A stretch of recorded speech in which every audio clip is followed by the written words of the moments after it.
પાલ વિસ્તારમાંથી એક નાબાલિગ બાળકીનું અપહરણ કરી તેની સાથે શારીરિક સંબંધ બાંધી ગુનો કરનાર આરોપી સામે પાલ પોલીસે કાયદેસરની કાર્યવાહી હાથ ધરી છે.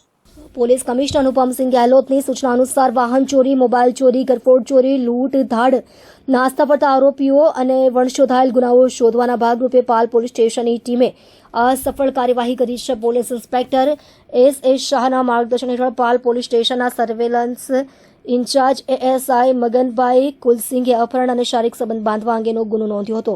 આ મામલે ભોગ બનનાર નાબાલિકાને શોધવા પોલીસની અલગ અલગ ટીમો રચવામાં આવી હતી. તપાસ દરમિયાન LR વિશાલભાઈ અજીતભાઈને તેમના વિશ્વાસુ બાતમીદાર મારફતે બાતમી હકીકત મળેલ કે આ કેસમાં ભોગ બનનાર નાબાલિકા અને તેનું અપહરણ કરનાર આરોપી દાહોદ જિલ્લાના જાલોદ તાલુકાના થેરકા ગામના રૂંઢી ફળિયા ખાતે છે. બાતમીના આધારે પોલીસે બંનેનો ફોન પર સંપર્ક કરી તેમને પાલ પોલીસ સ્ટેશનમાં હાજર થવા સમજાવ્યા હતા.